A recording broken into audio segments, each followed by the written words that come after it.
जय हिंद दोस्तों, आप देख रहे हैं मीरा भाईंदर डायरी और आज हम मौजूद हैं कनक्या के बेवर्ली पार्क रोड पर। इस रोड पर यानी स्टार बाज़ार से लेकर 7-Eleven क्लब तक आपको हर जगह पे जो है कि नो पार्किंग के बोर्ड दिखाई देंगे, जिसके कारण यहाँ के दुकानदारों को, बैंक वालों को, हॉस्पिटल्स को, यानी इस रोड पर आप देखेंगे तो ज़्यादातर आपको रेस्टोरेंट दिखाई देंगे और शॉपिंग के जो है कि आउटलेट्स दिखेंगे, फूड के आउटलेट्स दिखेंगे, हॉस्पिटल्स मिलेंगे, कोचिंग सेंटर मिलेंगे, बैंक्स मिलेंगे। तो यहाँ पर जो लोग भी फैसिलिटी लेने जाते हैं उनके साथ आए दिन जो है कि कोई ना कोई जो है कि परेशानी होता है, यानी कि जो वाहतुक विभाग है उनकी तरफ से कार्रवाई होती है, उनकी गाड़ियों को टो कर लिया जाता है, जिसको लेकर ये लोग खासे परेशान हैं। दुकानदारों का यहाँ तक कहना है कि इसके कारण उनकी ग्राहकी कम हो गई और उनके बिज़नेस पर इसका दूरगामी जो है कि असर पड़ रहा है। इसी को लेकर हम यहाँ के दुकानदारों से बात करेंगे, उनकी आप बीती, उन्हीं की जवानी आपको सुनाने का प्रयास करेंगे। दोस्तों, ये है मुकेश भाई, मन मंदिर आप देख सकते हैं, इनका जो है कि शॉप है और साथ में जो है कि मार्केट पॉइंट भी आपका दुकान है ना। तो ये जो है कि अपनी समस्या बताना चाहते हैं, बताइए क्या प्रॉब्लम हो रही है? सर, यहाँ पर अभी 1 साल से हम लोग को इतना प्रॉब्लम है कि कोई कस्टमर दुकान में आता है तो कहीं बाइक खड़ा नहीं कर सकता है। बाइक खड़ा करता है उसके पहले टोसन वाले आते हैं, उठा ले जाते हैं। बहुत से कस्टमर के साथ में ऐसा भी हुआ है कि 10 रुपये का पानी लेना आए थे और 2-2 हज़ार रुपया टोसन वाले को दिया है। और बहुत से कस्टमर, हमारा सुपरमार्केट है तो अंदर कस्टमर 1 घंटा घूम के सामान निकालते हैं। सामान निकालने के बाद जैसे बिलिंग काउंटर पे आता है, वॉचमैन आता है, टोसन वाला, उसके पहले उसका गाड़ी टोसन हो जाता है। फिर वो कस्टमर पूरा सामान छोड़ के टोसन वाले के पीछे जाता है, उसको टोसन का गाड़ी भी बहुत जन को नहीं भी मिलता, दूसरे दिन मिलता है। फिर उनको बहुत प्रॉब्लम होता है। इसलिए हमने अभी 4 तारीख को खाम्बित सर के साथ में वगैरह स्थानीय नगर सेवक ने मीटिंग करवाई थी कल। हाँ, स्थानीय नगर सेवक से मीटिंग करवाई थी तो उन्होंने थोड़ा हमको आश्वासन दिया है कि जो ये साइकिलिंग ट्रैक बनाया है उसके ऊपर कुछ अपडेट करेंगे, उसको मॉडिफाई करेंगे। जैसे सुबह 5 से लेकर 9 बजे तक साइकिलिंग ट्रैक रहेगा और उसके बाद में उसके ऊपर व्हीकल खड़ा कर सकता है, मतलब आदमी मोटरसाइकिल खड़ा कर सकता है। वो नहीं उठाएंगे ऐसा बोला है, लेकिन अभी तक लागू नहीं हुआ है। और P2 P1 का भी बोला है उन्होंने, वो भी करने का उन्होंने बोला, लेकिन जब लागू होगा तभी हमको शांति होगी। उसके पहले बोलने से कोई फ़र्क नहीं पड़ता है, लेकिन जब लागू होगा तो हमको तभी थोड़ा हमको मिलेगा, थोड़ा राहत मिलेगा। कुल मिला के जो वाहतुक विभाग की ओर से कार्रवाई की जाती है, इससे आपके धंधे पर भी काफ़ी असर पड़ता है? काफ़ी असर पड़ा है सर। अभी हमारा धंधा आधा हो गया है। अच्छा। कोई कस्टमर रुकने को राज़ी नहीं है, उल्टा हमको गाली सुनाते हैं कि तुम लोग कुछ करते नहीं हो, हम लोग गाड़ी कहाँ खड़ा करेंगे और हम इतने लंबे से आते तो क्या चल के आएंगे। इसके लिए हम प्रशासन से यही विनती करते हैं कि कुछ आप बाइक खड़ा करने का कुछ बंदोबस्त करो और इस साइकिल ट्रैक के ऊपर ही जो भी जैसा भी आपको अच्छा लगता है वैसा आप करो। ये हमारी विनती है प्रशासन से। धन्यवाद। आप भी कुछ कहना चाह रहे थे? जी, मेरा इधर पास में ही मन मंदिर के पास में ही एक धरती इलेक्ट्रिक करके है हमारा शॉप। तो सेम प्रॉब्लम उनका और हमारा सेम है। कस्टमर जो आता है, और मोस्टली जैसे संडे भी हो गया तो कोई भी कस्टमर आता है तो लाइन मारा हुआ है, एक वाइट लाइन का। साइकिल ट्रैक के बाद में एक लाइन और है, उसके अंदर बहुत बार बोलते हैं, RTO वाले खुद बोलते हैं कि आप गाड़ी इसके अंदर एकदम हाथ नहीं लगाते हैं। फिर भी कई बार गाड़ी कम से कम 100 फीट पीछे खड़ी रखते हैं, उसके आदमी लोग आगे आते हैं और वहाँ से गाड़ी उठा लेते हैं। चोर की तरह गाड़ी उठाते हैं एकदम। मतलब गाड़ी पीछे खड़ा है, मतलब जिधर सिनेमैक्स है यहाँ पे उनका टोइंग का वैन वहाँ पे खड़ा है और आदमी लोग को आगे भेजते हैं, यानी चुपचाप आके उठा के लेके चले जाते हैं। मतलब चोर की तरह गाड़ी उठाते हैं। बाद में बोलते हैं टोइंग वाले, तो गाड़ी को हाथ लगाए मतलब उनको पैसा देना ही देना है। और बहुत बार कस्टमर के साथ में मतलब माथापच्ची करते हैं, आपका गाड़ी आपका है तो लाओ, चाबी लाओ, नोक जोक हो जाता है। हाँ, नोक जोक भी होता है, तो गाली गलौज भी करते हैं। तो दादागिरी पे एकदम उतर के आते हैं वो लोग। तो आपकी क्या मांग होगी प्रशासन से कि क्या करना चाहिए उनको इसको लेकर? क्योंकि कोई ना कोई ऑप्शन तो बनाना पड़ेगा। P1 P2 से आप मतलब आपको समाधान हो जाएगा? जी जी, उससे हो जाएगा। और दूसरा, ऐसे एक साइकिल ट्रैक जो बनाया है, अब दिन में तो कोई उसके ऊपर साइकिल चलाता नहीं है। साइकिल ट्रैक का तो कोई मतलब ही नहीं है। साइकिल ट्रैक का लिए एक चूना जो है कि चूना का लाइन मार दिया गया है और कोई साइकिल उसके ऊपर आपको दिखाई नहीं देगी, बल्कि फेरी वाले यहाँ पर खड़े हैं। और नहीं, उसमें भी फेरी वाले लोगों ने कब्जा करके रखा हुआ है। और आप देखेंगे आज दिन तक एक का भी वीडियो रिकॉर्डिंग हो साइकिल चलाते हुए किसी का साइकिल ट्रैक, हमको बता दीजिए। एक भी मॉर्निंग से लगा के रात तक एक भी साइकिल उसके ऊपर कहीं चला हो तो एक भी वीडियो बता दीजिए। प्रशासन जैसा बोले हम करने के लिए तैयार हैं। ये प्रशासन की ओर से साइकिलिंग ट्रैक का एक खाना पूर्ति किया गया है। अगर इनको साइकिल ट्रैक बनाना था तो पूना के मॉडल से इनको बनाना चाहिए। ये साइकिल ट्रैक का कोई मतलब नहीं है, बल्कि इन दुकानदारों के लिए पार्किंग की कोई व्यवस्था करवानी चाहिए। P1 P2 का फॉर्मूला जैसे कि हमने पिछले कार्यक्रम में भी बताया था। जनवरी में हमने इसी विषय को लेकर एक कार्यक्रम तैयार किया था, जिसमें हमने कहा था कि भाई प्रशासन को इनकी समस्याओं का ध्यान देना चाहिए, संज्ञान लेना चाहिए और कम से कम P1 और P2 का फॉर्मूला अप्लाई करना चाहिए, जिससे कि इनको सहूलियत हो सके। और कोई कुछ कहना चाहेगा? आप कुछ बोलेंगे? पकड़ो। हेलो। मैकडोनल्ड से अपना मन मंदिर तक पूरा रोड बिजनेस का रोड है, और मन मंदिर से इधर तक पूरा बैंक है, तो बैंक स्ट्रीट बोला जाता है। सब बैंक उधर है, कोचिंग क्लास उधर है, सब रोड पर है, हॉस्पिटल है, सब उधर है, दवाखाना है, सब है, तो सब है। तो उधर सीनियर सिटीजन या तो कोई भी स्टूडेंट आते हैं, कोई इधर आता है, कोई परचेस करने को आते हैं, तो टू व्हीलर लेके आते हैं, 2 मिनट अंदर गए, आधी इधर उधर गए, तो सीधा गाड़ी उठा के चले जाते हैं। तो पब्लिक बहुत परेशानी होती है, और पार्किंग कोई जगह नहीं। इधर साइकिल का जो ट्रैक बना है वो किसके लिए बनाया है, कौन सा साइकिल के लिए बनाया है, वो अभी तक डिक्लेयर नहीं किया है, और काय के लिए बनाया है वो भी डिक्लेयर नहीं किया है, किसका फ़ायदे के लिए बनाया है वो भी डिक्लेयर नहीं किया है। ये साइकिल ट्रैक इधर होना ही नहीं चाहिए, और कोई उसका मतलब नहीं है। साइकिल ट्रैक बनाने का तो बाहर बनाओ, आप गार्डन है हमारा, 1 किलोमीटर का राउंड है, पूरा राउंड के लिए बनाओ, अच्छे से ढंग से बनाओ, बाकी ये कोई मतलब नहीं है। पब्लिक को परेशानी होता है, और किसको फ़ायदा होता है पब्लिक को पता नहीं। मिश्रा जी, आप भी कुछ कहना चाह रहे थे, बताइए क्या कहना है? मीरा भाईंदर के आम नागरिक होने के नाते सिर्फ मैं इतना कहना चाहूँगा कि ये एक साधारण समस्या नहीं है, काफ़ी तकलीफ़जनक जो प्रशासन आरटीओ जो करता है। जैसे कि हम छोटी छोटी 2-2 मिनट के लिए प्रॉब्लम होता है, लोग एटीएम में जा रहे हैं, एटीएम में गए, उनको पता है उनकी गाड़ी पीछे खड़ी है, एटीएम से बाहर आए, गाड़ी गायब। मेडिकल में मेडिसिन लेने जा रहे हैं, उनका पेशेंट कुछ अर्जेंट बेचारा, वो पार्किंग की जगह कहाँ ढूंढेगा, मेडिकल में जाता है, मेडिकल से जब तक लेता है तब तक गाड़ी गायब। एक छोटी छोटी चीज़ें, मैं तो ये कहना चाहता हूँ कि सिर्फ इतना है कि जो इंपॉर्टेंट स्पॉट्स है, जैसे हॉस्पिटल हो गया या मेडिकल हो गया या बैंक हो गया, यहाँ पर तो कुछ ऐसा बंदोबस्त किया जाए जिससे आदमी 2 मिनट के लिए, 3 मिनट के लिए, 5 मिनट के लिए गाड़ी खड़ा करके जा सके और अपना काम पटा के आ सके।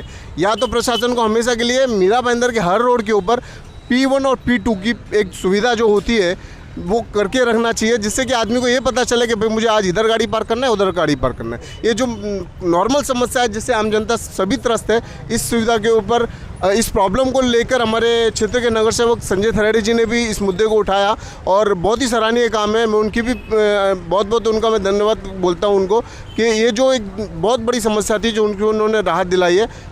बस राहत अभी मिली नहीं है, अभी आश्वासन मिला है। यस, उन्होंने पुलिस कमिश्नर और जो प्रशासन ने बोला है कि भाई हम कुछ ना कुछ का सॉल्यूशन निकालेंगे। 4 तारीख के आसपास सॉल्यूशन मिलेगा। इनका जो है कि इस रोड के ऊपर जो है कि सलून है, और ये भी कुछ कहना चाहते हैं, बताइए क्या बोलना चाहते हैं? हाँ, अभी कस्टमर आते हैं हेयर कट कराने के लिए। अभी मालूम पड़ा हम लोग हेयर कट कर रहे हैं, वो लोगों को थोड़ा ही मालूम है कोई टोचर वाला आएंगे वो लोग, अब उनकी गाड़ी उठा कर लेके भाग जाते हैं। फिर वो लोग गाड़ी को छुड़ाने के लिए बीच में से उठ के भागते हैं, कितनी तकलीफ होती है। अभी आदमी सेविंग कराने के लिए आएगा, उसकी गाड़ी उठा के लेके जाएंगे, मालूम पड़ा सेविंग कराने के चक्कर में उसको 1000-1500 का पेनल्टी भरना पड़ता है। इस चीज़ का जो है समस्या दूर होना चाहिए ना। तो ये आपकी खुद की दुकान है या रेंट पर है? रेंट पे। कितना रेंट है? 20,000। 20,000 रेंट परवड़ता है आपको? परवड़ता है कि अभी जब कोई गाड़ी जब सब उठा लेंगे, कस्टमर कम आएंगे ना फिर।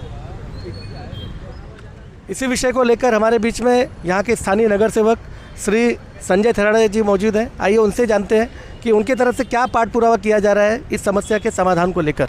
संजय जी, क्या कर रहे हैं आप इसको लेकर? आपकी तरफ से क्या मतलब पाठ पुरावा, पत्राचार क्या हो रहा है? सबसे पहले मैं पांडे जी आपके मीरा भाईंदर डायरी का आभार मानता हूँ। मुझे याद आ रहा है कि कुछ महीने पहले आपने जनवरी में इस विषय को लेकर एक वीडियो बनाया था, लोगों की समस्या सुनी थी, तो मैंने आपको फ़ोन किया था कि मेरी तरफ से कुछ पहल हो रही है यहाँ से। तो आपने बोला था कि जब भी पहल हो जाएगी तो मुझे अपडेट करते रहना। तो उसका एक दूसरी एक ये है मतलब कड़ी है कि हमने इन बीच हमने काफ़ी फॉलोअप किया था। कमिश्नर साहब से मिले थे, बाद में कमिश्नर साहब के कहने पे हमने रमेश भामे जी जो है वरिष्ठ पुलिस निरीक्षक वाहतुक विभाग, उससे मिले थे। बहुत सारी पत्र व्यवहार मीटिंग हुई थी। फाइनली उन्होंने सब कमिश्नर साहब ने बातें सुनी, भामे साहब ने बातें सुनी, तो वो कह रहे थे कि हमारी भी इच्छा है कि ये जो साइकिलिंग ट्रैक है और नो पार्किंग जोन, अगर इससे लोगों को तकलीफ होती है तो क्यों ना लोगों के बीच में जाके उनकी बातें सुने, उनसे राय ले, उनकी सूचना सुने क्या करना चाहते हो। वो उसके बाद में हमने एक सभा का आयोजन किया था जिसमें करीब 50 से 55 लोग को हमने बुलाया था, सब दुकान वाले थे। कब किया था आपने? ये हमने कल ही किया था, 4 तारीख को। 4 तारीख को सभा हुई थी। तो वो सभा में काफ़ी लोग आए थे, काफ़ी लोग ने अपनी समस्या रखी, दिल से बोल रहे थे, कोई मालूम पड़ रहा था काफ़ी तकलीफ है उनको। आज जैसे मैं देखा कुछ होटल से वहाँ आदमी खाना खाने जाते, बाहर आके देखा तो उनकी गाड़ी गायब, फैमिली के साथ में उनको फिर गाड़ी छुड़ाने के लिए जाना पड़ता है। ऐसा भी सीन हुआ है कि हॉस्पिटल में मरीज अंदर है, उनके जो रिलेटिव है वो दवाई लेने के लिए जाते हैं कहीं, तो मेडिकल में केमिस्ट के, तो उनकी गाड़ी गायब हो जाती है। ऐसे वक्त में उनको भी तकलीफ होती है। वैसे ये जिम है, बैंक में ATM में गए, पैसा निकाला, बाहर आके देखो तो गाड़ी गायब, काफ़ी तकलीफ है। एक्चुअली क्या है कि ये जो स्टार बाज़ार से लेके 7-11 क्लब तक ना, ये पूरा व्यवसायिक इलाका है। इसमें काफ़ी सब ये दुकानें हैं, बैंक से, हॉस्पिटल से। तो यहाँ अगर कोई भी अगर साइकिलिंग ट्रैक या अगर आप नो पार्किंग जोन करते, थोड़ा लोक प्रतिनिधि या लोगों को विचार में लेना चाहिए था।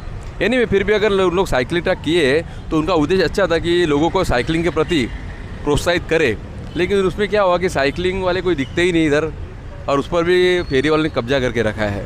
सर मेरा आपसे एक सवाल है, आप यहाँ के स्थानीय नगर सेवक हैं, मुझे जहाँ तक जानकारी कि इस सड़क से प्रभाग क्रमांक 13 और प्रभाग क्रमांक 18 दोनों जुड़ा हुआ है। तो ऐसे में जब ये साइकिलिंग ट्रैक बनाया गया तो क्या आपको विश्वास में लिया गया, क्या आपको इसको बताया गया क्या कि यहाँ पे साइकिलिंग ट्रैक की व्यवस्था की जा रही प्रशासन की ओर से? नहीं, वैसा कुछ विश्वास में लिया नहीं था हमको। ये हमको इतना पता है कि मीरा भाईंदर में करीब मीरा रोड में 2 साइकिलिंग ट्रैक है, एक हमारी तरफ हुआ है, दूसरा सृष्टि की तरफ हुआ है, इतना ही बताया गया था हमको। लेकिन बाद में उसका साइकिलिंग ट्रैक बनने के बाद में उसके बाद में क्या क्या समस्या आती है तो हमको बाद में पता चला, और लोग हमारे पास आए काफ़ी लोग कि ऐसा तकलीफ हो रहा है हमको। उसके बाद में हमने हमारी पहल की, हमने पत्र व्यवहार किया, मीटिंग किया। जल्दी शायद 15-20 दिन के अंदर एक अच्छा फैसला आना चाहिए प्रशासन की तरफ से। साइकिलिंग ट्रैक को लेके हमने लोगों से बात किया था, तो लोगों का कहना है कि जिस रोड पर ज़्यादा आवागमन नहीं है, मतलब लोग ज़्यादा आते जाते नहीं है, वैसे सड़क पर अगर साइकिलिंग ट्रैक बनाया जाए तो थोड़े इफेक्टिव हो सकते हैं। जैसे सजेशन भी दिया गया कि जो 7-11 क्लब का रोड है पीछे का, उस तरफ इतना जो है कि ट्रैफिक नहीं होता, तो ये जो है कि साइकिलिंग ट्रैक वहाँ पे शिफ्ट की जा सकती है क्या? ऐसे ना पांडे जी की जैसे राज्य सरकार के निर्देश के ऊपर ये साइकिलिंग ट्रैक बना है और वो वाली लिस्ट जा चुका है वहाँ। ऐसे में एक ही हो सकता है कि जो साइकिलिंग ट्रैक है वो वैसे ही रहे, इसमें अगर कुछ चेंजेस करना चाहिए तो मुझे तो बहुत लेंदी प्रोसेस है। अगर वैसे ही रहे, लेकिन आप देखेंगे अगर कोई भी आदमी साइकिलिंग चलाता है, कोई जिम में जाता है तो मॉर्निंग में जाता है, और अगर साइकिलिंग करता भी है तो मॉर्निंग में 6 to 9 या 5 to 8 जो भी करता है ऐसा, क्योंकि बाद में बहुत सारे जो जॉब पे जाते हैं, कुछ स्टूडेंट भी होते हैं। तो हमारी एक राय थी या सूचना थी हमारी तरफ से कि साइकिलिंग ट्रैक मॉर्निंग में चालू किया जाए 5 to 9 के बाद में ना सभी आस्थापना चालू हो, दुकान बैंक सब चालू हो जाते हैं, इसके बाद में कोई कार्रवाई न हो। या तो फिर दूसरा एक है कि आप साइकिलिंग ट्रैक रखो वैसे ही, और P1 P2 करो, एक दिन इस तरफ एक दिन उस तरफ करो, तो लोगों को मालूम पड़ जाएगा कहाँ गाड़ी खड़ी करना है, तो तकलीफ कम हो जाएगी। मैं इसलिए सवाल कर रहा हूँ क्योंकि साइकिलिंग ट्रैक का बिल्कुल भी इस्तेमाल नहीं होता, आपको कभी भी साइकिल नज़र नहीं आएगा, जैसे अंकल ने भी बताया, वो भाई साहब ने भी बताया। तो ऐसे साइकिलिंग ट्रैक का क्या फ़ायदा जिसका इस्तेमाल ही नहीं होता है? साइकिलिंग ट्रैक का यहाँ इस्तेमाल नहीं हो रहा है क्योंकि हमारी तरफ से भी थोड़ा सा प्रोत्साहन देना कम, हम लोग कहीं तो कम पड़ गए, क्योंकि ये हेल्थ के लिए अच्छा होता है, आरोग्य के लिए अच्छा होता है। हेल्थ के लिए अच्छा है, लेकिन एक चूने का लाइन मार दिया गया केवल, और उसको साइकिलिंग ट्रैक का नाम दे दिया गया। साइकिलिंग ट्रैक अगर बनाना है तो जैसे मैंने पहले भी कहा कि पूना के तर्ज पर बनाना चाहिए, उसको एक मॉडल बना के उसके लिए प्रॉपर जो है कि उनको एक जगह ऐसी देनी चाहिए जहाँ पे सेफ जोन हो। यहाँ पे तो साइकिल चलाने वाले का एक्सीडेंट भी हो सकता है, तो उस पर नहीं, आपकी बात सही है, इसके बारे में विचार करूँगा मैं, और आपकी बात ज़रूर रखूँगा मैं। जैसे कि इन्होंने बताया कि कल जो है कि एक सभा का आयोजन किया गया था जिसमें कि वाहतुक विभाग के प्रमुख अधिकारी, साथ ही साथ मीरा भाईंदर महानगर पालिका के खाम्बिस साहब और नगर सेवक और यहाँ के दुकानदार भी मौजूद थे उसमें। तो उसमें इनको आश्वासन दिया गया है कि आने वाले 10 से 12 दिन के अंदर कुछ न कुछ निर्णय ज़रूर लिया जाएगा जिससे कि यहाँ की समस्या समाप्त हो जाए। यही कहना है ना? ठीक है, और कुछ कहना? हाँ, और ये एक और बात थी, जो कल की सभा हुई, सभा में रमेश भामी जी उपस्थित थे, खाम्बी साहब उपस्थित थे, और साथ ही में हमारी वहाँ की स्थानिक नगर सेविका विविता नाइक जी उपस्थित थी। उसके बाद में जैसे रमेश भावे जी बोले कि हमको देखने ही जगह, तो हम लोग ने दौरा किया वहाँ पूरे जगह का, जिसमें ये जो मेन समस्या थी साइकिलिंग ट्रैक और नो पार्किंग, साथ में और भी समस्या के बारे में हमने उनको अवगत किया। जैसे ये आप देखोगे इस तरफ कि हाँ रामदेव पार्क में सिनेमैक्स की तरफ आप देखोगे कि 2-2, 3-3 लाइन में गाड़ियाँ लगती है, बाद में यहाँ से कोई गाड़ी जा नहीं सकती। आप देखो काफ़ी समस्या है। उसके बाद में अगर आप आगे जाओगे तो जहाँ मार्केट है, मार्केट के सामने आप देखो भाजी मार्केट के सामने हॉकर्स बैठते हैं, हॉकर्स सामने वापस पार्किंग होता है। अच्छा, पार्किंग होता है उसके सामने भी, और सोसाइटी गेट के बाहर पार्किंग होता है। बहुत सारे सोसाइटी की समस्या ऐसी है कि पार्किंग जब होता है तो उनकी गाड़ियाँ निकलती नहीं बाहर। उन लोग ने मुझसे कंप्लेंट की, बाद में उन्होंने उधर जाके काफ़ी लेटरबाजी की है उधर नगर पालिका में। तो उसके लिए भी हमारी एक मीटिंग होने वाली थी, लेकिन कुछ कारणवश वो कैंसिल हो गई। अब अगले वीक में एक मीटिंग होने वाली है जिसके बारे में हम लोग वो भी समस्या का निवारण करेंगे। तो रमेश भावे साहब क्या बोले, जिस दिन उस विषय की मीटिंग हो जाएगी रामदेव पार्क की, उस दिन मुझे ही बुला, मैं भी आऊँगा, क्योंकि उसमें फेरी वाला और वाहतुक विभाग दोनों को आना जरूरी है उस समस्या के लिए। तो ये थे यहाँ के स्थानिक नगर सेवक संजय थेराडी जी और यहाँ के कुछ व्यापारी लोग जिन्होंने अपनी समस्या आपके सामने रखी। मैं इस कार्यक्रम के माध्यम से शासन प्रशासन से ये निवेदन करना चाहता हूँ कि कम से कम यहाँ पे P1 और P2 का फॉर्मूला जल्द से जल्द लागू किया जाए, जिससे कि यहाँ के लोगों को राहत मिल सके। आप देख रहे थे मीरा भाईंदर डायरी। ऐसे ही किसी ज्वलंत विषय को लेकर आपसे फिर से रूबरू होंगे। तब तक के लिए स्वस्थ रहें, सुरक्षित रहें। जय हिंद, जय महाराष्ट्र।